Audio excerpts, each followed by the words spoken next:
ناظرین خبریں بہت زیادہ ہیں، لہذا ڈائریکٹلی شروع کرتے ہیں۔ امریکہ کے ٹارگٹس بدلے ہیں، یعنی جب انہوں نے ایران کے اوپر اٹیک کیا تب وہ کچھ اور کہہ رہے تھے، اور اس وقت جب ایران ریٹیلیٹ کر رہا ہے تو وہ کچھ اور کہہ رہے ہیں۔ گزشتہ 48 گھنٹوں میں بہت کچھ ایسا ہوا ہے جس سے امریکہ ہل کر رہ گیا۔ اگر آپ ڈونلڈ ٹرمپ کی باڈی لینگویج دیکھیں یا امریکی وزیر جنگ کی آپ باڈی لینگویج دیکھیں تو آپ کو بہت فرق نظر آئے گا۔ جس دن امریکہ نے اٹیک کیا تھا ایران کے اوپر اسرائیل کے ساتھ مل کر، اس دن ڈونلڈ ٹرمپ شام کو ایک پارٹی کے اندر ڈانس کر رہے تھے۔ یہ بڑی مہنگی پارٹی تھی، دنیا کے بہت امیر لوگ اس میں آئے ہوئے تھے، حتیٰ کہ اس پارٹی میں شامل ہونے کے لیے $1 ملین تک بھی لوگوں نے خرچ کیے۔ ڈونلڈ ٹرمپ وہاں پہ رقص کر رہے تھے، بڑے خوش تھے، لیکن اب اگر آپ گزشتہ شب کی ان کی فوٹیج دیکھیں تو ان کی باڈی لینگویج بہت ڈاؤن ہے، ان کے کندھے جو ہیں وہ جھکے ہوئے ہیں اور ڈونلڈ ٹرمپ کی ہوائیاں اڑی ہوئی ہیں۔ یہ 48-72 گھنٹوں کے اندر ڈونلڈ ٹرمپ کے ساتھ ہوا ہے، اور یہ سب کچھ ہوا ایران کی ریٹیلیشن کی وجہ سے۔ پہلے جو ایران کے خلاف ٹارگٹ تھے امریکہ کے، وہ کیا تھے ذرا یہ آپ ذہن میں رکھ لیں، کیونکہ یہ نیتن یاہو اور امریکہ نے مل کر طے کیے تھے، ڈونلڈ ٹرمپ نے۔ تو پہلے جو ٹارگٹ تھے ان میں ایک تھا رجیم تبدیل کرنا ایران کے اندر، یہ سب سے بڑا اور مین ٹارگٹ تھا کہ اپنی حکومت کو لا کے ایران کے اندر انسٹال کرنا، جس کے لیے رضا پہلوی کو تیار کیا گیا، اس کا انٹرنیشنل میڈیا میں امیج بنایا گیا، اس کے انٹرویوز کروائے گئے، اور اس طریقے سے رضا پہلوی سامنے بھی آ جاتا ہے، بہت سارے سٹیٹمنٹس بھی دیتا ہے۔ تو کوشش یہ تھی کہ ایران کے اندر رجیم تبدیل کر دیا جائے، پہلا ٹارگٹ یہ تھا۔ اور دوسرا ٹارگٹ تھا کہ ایران کو مکمل طور پہ نہتہ کر دیا جائے، تمام ہتھیار ان کے تلف کر دیے جائیں، یہ تھا دوسرا ٹارگٹ۔ لیکن اب یہ ٹارگٹ بدل گئے ہیں، اور یہ آپ کو پتا چلتا ہے ایک تو امریکی نائب صدر JD وینس ان کے سٹیٹمنٹ سے، اور دوسرا جو امریکہ کے اندر اب بیانات آ رہے ہیں لگاتار، ان سے آپ کو پتا چلتا ہے کہ امریکہ اب محدود جنگ لڑنا چاہتا ہے، یعنی یہ ان کے نائب صدر بھی کہہ رہے ہیں، اور امریکہ سے سب لوگ یہ کہہ رہے ہیں کہ ہم جنگ طویل کے اندر جانا نہیں چاہتے، اور زمین پہ تو بالکل ہی نہیں اترنا چاہتے۔ اور اب وہ یہ کہتے ہیں جناب ہم ایرانی بحریہ کے خلاف کارروائی کرنا چاہتے ہیں، اس کو تباہ کرنا چاہتے ہیں، اور ایٹمی ہتھیاروں سے ایران کو روکنا چاہتے ہیں۔ بس تو ایٹمی ہتھیار تو ایران بنا ہی نہیں رہا تھا۔ یہ CIA کے سابق ایجنٹس بھی کہہ رہے ہیں، پوری دنیا میں یہ بتایا جا رہا ہے کہ اگر ایران کے اندر کوئی واحد فتویٰ ایسا موجود تھا، ایک مضبوط آواز تھی جو ایران کو یہ کہتی تھی کہ ایٹم بم نہیں بنانا، وہ شہید ہونے والے خامنائی تھے۔ اب خامنائی کی شہادت کے بعد وہ آواز امریکہ نے خود ہی بند کر دی جو ایران کو ایٹم بم بنانے سے روک رہی تھی۔ ایران کے بعد دیکھیں جو انٹرنیشنل رپورٹس ہیں نا، اس کے مطابق 60% تک افزودہ یورینیم موجود ہے۔ یورینیم سے آپ ایٹم بم بناتے ہیں نا، تو 60% تک تو اس نے کام کیا ہوا ہے اس کی افزودگی کے اوپر، اور ہفتہ 10 دن اور لگیں گے، یہ امریکنز کا دعویٰ ہے کہ ایران باقی کام ہفتہ 10 دن میں کر سکتا ہے اگر وہ فیسیلیٹیٹ ہو جائے تو، یا وہ اس کے اوپر تل جائے یہ کام کرنے پہ، تو اس کو 90% تک پہنچا سکتا ہے۔ اب 460 کلو یورینیم ایران کے اوپر ایلیگیشن لگتا ہے کہ اس کے پاس ہے، اور اس سے وہ 11 ایٹم بم بنا سکتا ہے، اس سے کتنی بڑی تباہی ہو سکتی ہے۔ تو وہی کہتے ہیں جی ایٹمی ہتھیاروں سے ایران کو روکنا ہے۔ اب یہاں پہ آ گیا معاملہ، پہلے تو معاملہ کچھ اور تھا، اب معاملہ کچھ اور ہے۔ امریکہ اپنے ٹارگٹس بدل رہا ہے، یعنی چلو آپ یہ دیکھ لینا کہ انگور کھٹے ہیں، یہ مثال آپ نے سنی ہوگی کہ لومڑی چھلانگے مارتی ہے، جب وہ نہیں قابو آتے تو کہتی ہے انگور کھٹے ہیں۔ تو امریکہ اپنے اصل ٹارگٹس اچیو نہیں کر سکا۔ امریکہ کے اندر ایک بحث چل رہی ہے، اور یہ بار بار چل رہی ہے، اور سب یہ کہہ رہے ہیں کہ اسرائیل نے امریکہ کو اس لڑائی کے اندر پھنسایا ہے۔ نیتن یاہو نے امریکہ کے دورے کیے، ڈونلڈ ٹرمپ کے ساتھ ان کے شاندار تعلقات ہیں، دونوں ایک دوسرے کی بہت تعریفیں کرتے ہیں، اور دونوں کو کامیابیاں مل بھی رہی تھی۔ تو ڈونلڈ ٹرمپ کو دو چیزوں کا خدشہ ہے، ایک تو ایپسٹین فائل کا بڑا سیریس ایشو اٹھا ہوا ہے امریکہ میں، جیسے ہی یہ آپ دیکھیے گا گرد بیٹھے گی تو ایپسٹین فائل کا معاملہ ڈونلڈ ٹرمپ کے گلے کا توق بن جائے گا، مصیبت بن جائے گی ان کے لیے، قانونی نقطہ نظر سے بھی اور عوامی نقطہ نظر سے بھی۔ اور دوسرا معاملہ ہے کہ ڈونلڈ ٹرمپ کی مقبولیت بہت بری طرح افیکٹ ہوئی ہے امریکہ میں، اور مڈ ٹرم الیکشن کے اندر ان کے جیتنے کے امکانات نہیں ہیں۔ نیتن یاہو نے پھر سٹیٹمنٹ دے دیا کہ خوش قسمت ہے کہ ہمارے پاس ٹرمپ جیسا لیڈر ہے، یعنی نیتن یاہو نے اور شہباز شریف نے گیم اٹھائی ہوئی ہے ڈونلڈ ٹرمپ کی، وہ کوئی کسر چھوڑ ہی نہیں رہے۔ اچھا اب ایک چیز اور ہے جو امریکنز کہنا شروع ہو گئے، وہ یہ کہہ رہے ہیں کہ لڑائی تو ہماری تھی نہیں، ہم اس لڑائی میں کیوں اتر گئے، ہمیں تو ایران سے کسی قسم کا کوئی خطرہ ہی نہیں تھا۔ اور بار بار یہ سٹیٹمنٹ آ رہے ہیں، سینیٹر وارنر نے ایک جملہ بولا اور اس کے اندر سارا کچھ شامل ہے، انہوں نے کہا جی ایران اسرائیل کے لیے خطرہ تھا، امریکہ کے لیے خطرہ نہیں تھا۔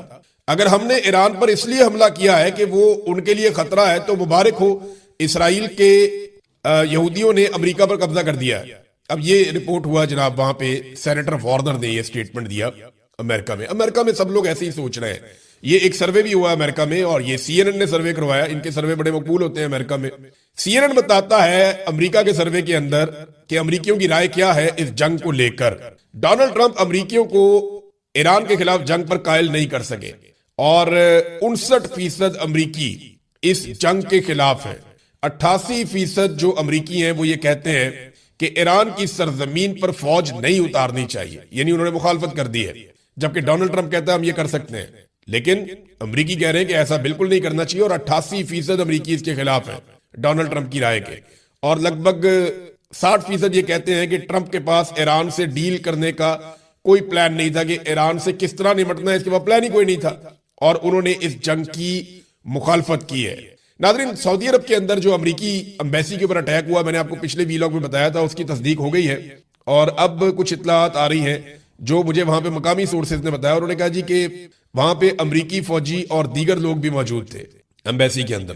یہ امریکن امبیسی کے اندر کا فوج کا عملہ ہوتا ہے, حفاظت کے لیے بھی ہوتا ہے, وہاں پہ موجود رہتا ہے. تو کیونکہ سعودی عرب سے یہ آپریشنز کر رہے تھے تو امریکن امبیسی جو ریاض میں ہے, جہاں پہ اور امبیسیز بھی ہے اس علاقے میں, وہاں پہ ان کی موجودگی کوئی حیرت کی بات نہیں ہے. لیکن اس کے اوپر 2 اٹیک کیے گئے ہیں اور ایک اور حملہ کیا گیا ہے جو نیتن یاہو کے دفتر پہ ہوا ہے. ان دونوں حملوں کے اندر میزائل استعمال کیے گئے ہیں اور دونوں حملوں کے اندر شدید نقصان ہوا ہے. اب کتنے لوگ مارے گئے ہیں, کتنا نقصان ہوا ہے, اس کی تفصیلات نہیں آ رہی. امریکہ اور اسرائیل یہ تفصیلات نہیں بتانا چاہ رہے, سامنے نہیں رکھ رہے ابھی تک. ناظرین, ایران نے اپنا ایک آفیشل سٹیٹمنٹ جاری کیا ہے. اس سٹیٹمنٹ میں ایران یہ کہتا ہے کہ وہ اپنی 6000 سال پرانی تہذیب کا دفاع کرے گا. ہم نے لمبی جنگ کی تیاری کر رکھی ہے اور ہم نے پہل نہیں کی. دشمن کو اپنے غلط اندازوں پہ پچھتانا پڑے گا. ہم امریکہ اور اسرائیل کے اوپر مزید جہنم کے دروازے کھول دیں گے. دیکھیں, یہ نا ایک سٹیٹمنٹ آپ کو اور دیکھنا چاہیے ساتھ میں. یہ جیو پولیٹیکل تجزیہ کار ہے پروفیسر جیانگ, یہ کینیڈا میں ہوتے ہیں اور ان کی بڑی نظر ہے اور ان کی بڑی ریسرچ ہے. انہوں نے کہا جی ایران نے 20 سال کی لڑائی کی تیاری کی ہے. امریکہ 21ویں صدی کی جنگ کے لیے تیار نہیں ہے. ایران کو امریکہ پر اس خطے میں کئی قسم کی اسٹریٹجک برتریاں حاصل ہیں دفاعی نقطہ نظر سے, اور یہ ایک تھکا دینے والی لمبی جنگ بن سکتی ہے جس میں امریکہ کے لیے تو بہت مشکلات ہو جائیں گی. دیکھیں نا, جو ایران کے ہتھیار ہیں جو بڑے خوفناک ہیں, جنہوں نے اس وقت مصیبت ڈالی ہوئی ہے, میں ان کے بارے میں آپ کو تھوڑا بتا دیتا ہوں. ایک تو یہ ہے کہ جو آبنائے ہرمز کی بندش ہے, یہ دنیا کے لیے ایک ڈراؤنا خواب ہے, اور ایران کے پاس یہ کیپیسٹی ہے کہ اس کو لمبے عرصے تک بند رکھ سکتا ہے.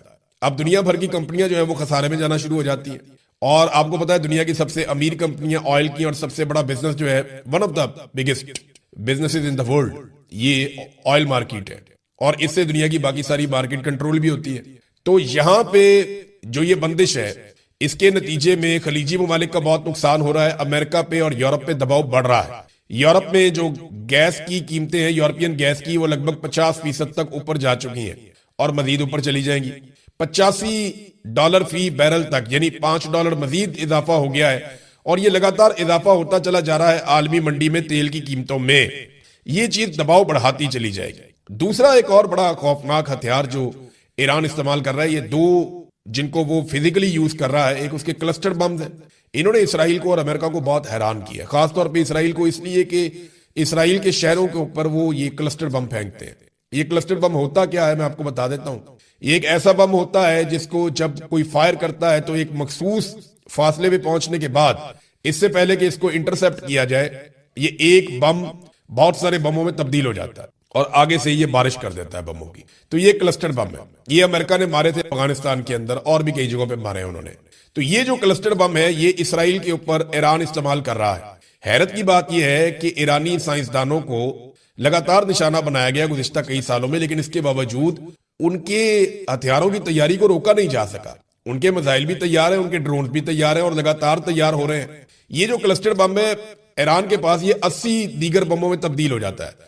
یعنی اس سے پہلے کہ اسرائیل کے انٹرسپٹرز یا آئرن ڈوم یا پیٹریاٹ دفاعی سسٹم وہ اس کو نشانہ بنائے, اس سے پہلے یہ بہت سارے بموں میں تبدیل ہو جاتا ہے اور پھر یہ آگ کی طرح زمین کے اوپر برستا ہے. آپ نے بہت ساری ویڈیوز دیکھی ہوں گی کہ اچانک سے بہت سارے بم فضا سے زمین کی طرف آتے ہیں. یہ کلسٹر بم ہے, اور اس نے بھی ایک مصیبت ڈالی ہوئی ہے کیونکہ اس کو روکنے کا کوئی سسٹم ہوتا نہیں ہے, اس کو آپ روک نہیں سکتے. اور دوسرا بڑا مسئلہ جو ایران کے ڈرونز ہیں جو وہ انتہائی کم قیمت میں خود تیار کرتا ہے، یعنی عالمی مارکیٹ میں اس کی قیمت $20,000 سے لے کر $35,000 تک ہے۔ اب ایران کو کتنے کا پڑتا ہے یہ تو آپ اندازہ لگا سکتے ہیں کہ جب آپ خود تیار کرتے ہیں تو آپ کو اور بھی سستا پڑتا ہوگا۔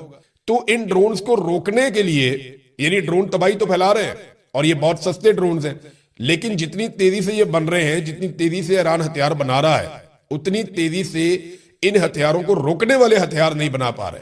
یعنی یہ آپ کو وزیر خارجہ امریکہ کے انہوں نے یہ کہا، مارکو روبیو کا سٹیٹمنٹ ہے کہ ایران 100 سے زیادہ تیار کر لیتا ہے ہتھیار ایک مہینے میں، میزائل، جبکہ ان کو روکنے کے لیے 7 سے 8 تیار ہوتے ہیں ایک مہینے میں۔ تو یہ ایک عدم توازن ہے۔ اور دوسرا یہ ہے قیمت کا فرق بہت زیادہ ہے، انٹرسپٹر بہت مہنگا ہے، 100 گنا قیمت کا فرق ہے، جبکہ ایرانی ہتھیار بہت سستے ہیں اور وہ ان کی معیشت کا بھٹا بٹھا دیں گے اگر یہ لڑائی لمبی چلتی ہے۔ تو اب امریکہ اس لڑائی سے نکلے کیسے، یہ ہے جی سب سے بڑا سوال، کیونکہ اس لڑائی سے نکلنا پڑے گا نا، تو اس کے لیے امریکہ کو اب ایران کے دوستوں سے رابطہ کرنا پڑے گا جو مشترکہ دوست ہیں، یعنی ترکی اس میں رول پلے کر سکتا ہے، پاکستان رول پلے کر سکتا ہے، اس کے اندر چین اور رشیا، یہ دونوں ممالک بھی رول پلے کر سکتے ہیں، اقوام متحدہ کا پلیٹ فارم بھی استعمال کیا جا سکتا ہے۔ تو امریکہ ایک مرتبہ تو ایسا لگتا ہے کہ زور اور طاقت کا استعمال کرنے کی کوشش کرے گا، لیکن الٹیمیٹلی اس کو یہ لڑائی روکنی پڑے گی، کیونکہ امریکہ کے اتحادیوں کا اس میں زیادہ نقصان ہو رہا ہے اور ایک بد اعتمادی پھیل رہی ہے۔ عرب ممالک جنہوں نے بے شمار پیسہ امریکہ کو دیا اپنے دفاع کے لیے، جب وقت آیا تو انہوں نے خود دیکھا کہ امریکہ اپنا دفاع نہیں کر رہا عرب ممالک کے اندر، یعنی ایران کا اٹیک کوئی عرب ممالک کے اوپر تو نہیں ہے نا، ایران اٹیک کر رہا ہے امریکہ کی بیسز کے اوپر، یا امریکن امبیسی ہے ان کے دفاتر پہ، یا جہاں پہ امریکنز موجود ہیں۔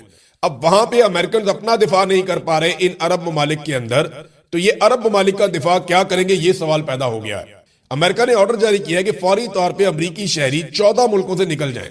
اب ان ملکوں سے امریکہ اربوں ڈالر وصول کرتا ہے ہر مہینے ان کے دفاع کے لیے، اور وہاں سے اپنے شہریوں کو بھگا رہا ہے۔ اس کا مطلب یہ ہے کہ امریکہ دفاع کرنے میں ناکام ہو گیا۔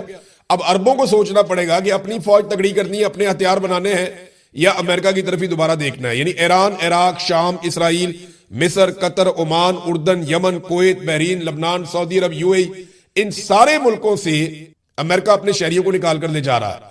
اب ان ملکوں میں سے اکثریت کو یہ سوچنا ہے کہ ہم اربوں ڈالر امریکہ کو دیتے ہیں اپنے دفاع کے لیے، وہ اپنا دفاع ہماری سرزمین پہ نہیں کر پا رہا، تو ہمارا دفاع کیا کرے گا؟ اور اسرائیل کے دفاع کے لیے امریکہ نے پورا زور لگایا۔ جو اسرائیل کی شہروں کی حالت ہے وہ بھی آپ دیکھ لیں، فوٹیج اویلیبل ہے ہر طرف، آپ کو فوٹیج نظر آ جائے گی۔ عراق میں ایک گروپ ہے، مزاحمتی گروپ، انہوں نے عراق میں ایک ہوٹل ہے جہاں پہ امریکی فوجی موجود تھے، اس کو نشانہ بنایا ہے۔ یہ ایربل ہوٹل ہے اور یہاں پہ انہوں نے دعویٰ کیا کہ امریکی فوجی مارے گئے۔ اب امریکی فوجی کتنے مارے گئے اس کے بارے میں ہم کچھ کہہ نہیں سکتے، امریکنز تو بہت کم تعداد بتاتے ہیں، وہ بتاتے ہی نہیں ہیں۔ امریکنز افغانستان اور عراق کے اندر بھی اپنی لاشیں چھپاتے تھے، وہ نہیں بتاتے تھے ان کے کتنے فوجی مارے گئے۔ لیکن یہاں پہ ایران جو ہے وہ دعوے بہت بڑے بڑے کر رہا ہے۔ ایران کا یہ کہنا ہے کہ بہت بڑی تعداد میں انہوں نے امریکنز کو نقصان پہنچایا۔ ناظرین، ایران میں 160 طالبات، 165 طالبات تھیں، یہ 7 سال سے 12 سال تک کی تھیں، ان کے اوپر سب سے پہلے حملہ کیا گیا تھا۔ پہلے دن کے اٹیک کے اندر یہ شہید ہو گئی تھی۔ اب ان کا نماز جنازہ ادا کی جا رہی ہے ان بچیوں کی، اور نماز جنازہ کے لیے جس طرح ان کی قبریں بنی ہیں، یہ مناظر پوری دنیا کو ہلا کر رکھ دیا ہے انہوں نے۔ 165 معصوم بچیاں، 7 سال سے لے کر 12-13 سال تک کی عمر ان کی، اور ان کو بموں سے آگ برسا کے مار دیا کس نے؟ امن کے دیوتا نے۔ ان کو مارا اس نے جس کو شہباز شریف صاحب نے کہا کہ اس کو امن کا نوبیل انعام دیا جائے، ڈونلڈ ٹرمپ۔ اور سارے سپورٹ کر رہے ہیں، بلاول بھی سپورٹ کر رہا ہے، مریم نواز بھی سپورٹ کر رہی ہے۔ اور یہ جب تصاویر سامنے آئی ان بچیوں کی تو کوہرام مچا ہوا، اور ایران میں اتنے بڑے پیمانے پر لوگوں نے نکل کر نماز جنازہ ادا کی ہے کہ کوئی اندازہ بھی نہیں لگا سکتا تھا۔ تھوڑے عرصہ پہلے تک کوئی ٹاؤٹس وغیرہ دکھا رہے تھے، جناب یہ 10 بندے ناچ رہے ہیں یا 15 بندے ناچ رہے ہیں خامنائی کی شہادت پہ، لیکن اس کے بعد آپ نے دیکھا کہ اب وہ سارے خاموش ہیں کہ اتنی بڑی تعداد میں لوگ نکل کر آ گئے ان بچیوں کی نماز جنازہ پڑھنے کے لیے۔ اسرائیلی بنکرز کے اندر بیٹھے ہوئے ہیں، امریکنز ہزاروں میل دور بیٹھے ہوئے ہیں، جبکہ ایرانی سڑکوں پہ کھڑے ہو کر جنگ کا مقابلہ کر رہے ہیں۔ یہ فرق تو ہے، یہ فرق ہے۔ ناظرین، ایک سوال اور پیدا ہوتا ہے، میں یہ پاکستان میں آنے سے پہلے آپ کے سامنے رکھتا ہوں کہ اگر امریکہ یہاں سے بے عزت ہو کر نکلتا ہے تو کیا وہ سپر پاور ہونے کا اپنا سٹیٹس اب برقرار رکھ پائے گا؟ دیکھیں، امریکہ اپنی عزت کھو رہا ہے، اب یورپی ممالک اس کی بات نہیں مانتے، اسے آنکھیں بھی دکھاتے ہیں۔ دنیا میں جو اس کا سکہ چلتا تھا وہ اب ویسے نہیں چلتا۔ امریکنز اپنی وقت کھو رہے ہیں، اور چائنا بہت تیزی سے عالمی افق کے اوپر ایک جائنٹ بن کر سامنے آ رہا ہے. اس پہ ہم ویلاگ ضرور کریں گے, میں بہت ساری تفصیلات اور چیزیں آپ کے سامنے رکھوں گا. اب آ جائے پاکستان کے معاملات میں. پاکستان کے ISPR نے یہ خبر لگوائی سینئر سیکورٹی ذرائع کہہ کے کہ پاکستان نیکسٹ نہیں ہو سکتا, یعنی یہ ممکن نہیں ہے کہ پاکستان کے اوپر حملہ کیا جائے اور پاکستان جو ہے اس کو ٹارگٹ کیا جائے. پاکستان ایک ایٹمی قوت ہے, یہ بات ٹھیک ہے, پاکستان کے پاس ایٹم بم ہے, دنیا 10 دفعہ سوچے گی, لیکن خطرات پاکستان کو ہیں, اس لیے کیونکہ پاکستان کے ایٹم بم کو اسرائیل اپنے لیے خطرہ سمجھتا. ایران پر مسلط جنگ کا ایجنڈا اسرائیلی اثر کو پاکستانی سرحد تک لانا ہے, یہ کون کہہ رہا ہے؟ وزیر دفاع. ISPR کچھ اور کہہ رہا ہے, وزیر دفاع کچھ اور کہہ رہا ہے. ISPR کہہ رہا ہے نہیں کچھ نہیں ہوتا, کوئی نہیں آ رہا ہماری طرف, جبکہ وزیر دفاع کہہ رہا ہے کہ ایران پر جو جنگ مسلط کی گئی ہے اس کے پیچھے جو اصل ایجنڈا ہے وہ یہ ہے کہ اسرائیلی اثر پاکستانی سرحدوں تک پہنچ جائے. یہ ہے جناب. وزیر دفاع کوئی اور سٹیٹمنٹ دیتا ہے پاکستان کا, ISPR کوئی اور سٹیٹمنٹ بتاتا ہے سیکورٹی ذرائع کے نام کے اوپر. تو یہاں پہ کنفیوژن ہے, لیکن ایک چیز کی کنفیوژن بالکل نہیں ہے. دو مطالبات بہت زیادہ زور پکڑ رہے ہیں پاکستانی حکومت پر. نمبر ایک, بورڈ آف پیس سے نکل جائیں فوری طور پہ. نمبر دو, جو نوبیل انعام کی نامزدگی آپ نے کی ہے وہ واپس لے لیں, کیونکہ ٹرمپ کی امریکہ میں جو حالت ہو رہی ہے نا, پاکستانی رجیم کو چاہیے کہ آہستہ آہستہ اب ٹرمپ سے کوئی تھوڑا بہت فاصلہ بنا لے. عمران خان صاحب کے حوالے سے ناظرین کچھ اہم خبریں ہیں. نمبر ایک تو یہ کہ عمران خان صاحب کی آج بھی ان کی بہنوں سے ملاقات نہیں کروائی گئی. یہ انتہائی افسوسناک ہے. عمران خان صاحب کی آنکھ ایک ضائع ہونے کی اطلاع آئی اور اس کو جو ہے وہ سرکاری ذرائع نے اس کی تصدیق کی. اس کے بعد سے لے کر اب تک عمران خان صاحب کی ان کی فیملی سے ملاقات نہیں کروائی جا رہی اور نہ ہی ان کے معالجین سے ان کی ملاقات کروائی جا رہی ہے. اور عدالت میں کیس کیا, لاہور ہائی کورٹ میں آج کیس لگا ہوا تھا جیسا کہ ہم نے آپ کو کل بتایا تھا. تو ایک ہفتے کی مزید تاریخ دے دی عدالت نے. اب یہ وہی عدالتیں ہیں جو نواز شریف کے لیے ایک ایک دن کے بعد سماعت کر کے یہ کہتی تھی کوئی گارنٹی دے, بتائے اگر اس کو کچھ ہو گیا تو کیا کریں گے. ادھر ایک لیڈر کی آنکھ ضائع ہو گئی اور یہ عدالت نے ہوش کے ناخن نہیں لے. اور جو آنکھ ضائع ہوئی وہ سرکاری ذرائع سے میں بتا رہا ہوں آپ کو, ذاتی طور پہ تو مجھے نہیں پتا, لیکن سرکاری ذرائع یہ بات بتاتے ہیں. تو جو عدالت نواز شریف کے لیے گارنٹیاں مانگتی تھی وہ اب ایک ایک ہفتے کی تاریخیں مانگ رہی ہے. یہ عدالتوں کی حالت ہے. لیکن رات کتنی بھی اندھیری ہو نا, صبح آ جاتی ہے. جب آپ کے پاس ثبوت نہ ہونا تو آپ بالآخر ہار جاتے ہیں. عمران خان اور بشرا بی بی کی ضمانت قبل از گرفتاری کی درخواستوں کے فیصلے جاری ہو گئے. انہیں ضمانتیں مل گئی تھی, میں نے آپ کو بتایا تھا. لیکن آپ کو عجیب و غریب باتیں بتاتا ہوں کہ توشہ خانہ والی جو جعلی رسیدوں کے معاملے کے اوپر عمران خان صاحب پہ کیس بنایا ہوا تھا جس پہ ضمانت نہیں مل رہی تھی, اس پہ پروسیکیوشن نے عدالت میں بتایا کہ ہم نے تو رسید سوشل میڈیا پہ دیکھی تھی. اندازہ کریں, سوشل میڈیا پہ ایک رسید دیکھی, اس کی بنیاد کے اوپر پرچہ کر دیا عمران خان پہ اور جناب پکڑ لو عمران خان کو. اور یہ رسیدیں آج تک عدالت میں پیش ہی نہیں کی اور نہ ان کا کوئی فورینزک کروایا گیا. انہوں نے کہا جناب ہم نے تو سوشل میڈیا پہ دیکھی تھی. پھر 9 مئی والا بیانیہ بھی اڑا دیا. انہوں نے کہا جی فوج کے خلاف عمران خان صاحب کا ایسا کچھ ہے ہی نہیں, کوئی ایسے بیانات ہے ہی نہیں, کوئی تقریر یا ثبوت عدالت میں آپ پیش ہی نہیں کر سکے آج تک, لہذا یہ بھی فارغ کر دیا انہوں نے. 9 مئی احتجاج اور اقدام قتل کے مقدمات میں بھی پروسیکیوشن کوئی ثبوت عمران خان کے خلاف پیش نہیں کر سکی. احتجاج کے مقدمات میں عمران خان کی جائے وقوع پر موجودگی ثابت ہی نہیں ہوتی, کوئی ثبوت آپ نے دیا ہی نہیں جس سے یہ ہو کہ عمران خان صاحب کے کہنے پہ احتجاج ہوا. تو عدالت نے 50-50 ہزار کے مچلکوں پہ عمران خان صاحب کو ضمانت دے دی. یہ ان کے مقدمات کی حالت ہے. یہ عاصم منیر صاحب نے زبردستی عمران خان صاحب کو جیل میں رکھا ہوا ہے. اگر عدالتیں انصاف دینا اور میرٹ کے اوپر ان کیسوں کو چلائیں تو 24 سے 48 گھنٹوں میں عمران خان صاحب بنی گالہ میں ہوں گے اور بے شمار لوگ اس کے چند دن کے اندر جیلوں میں ہوں گے.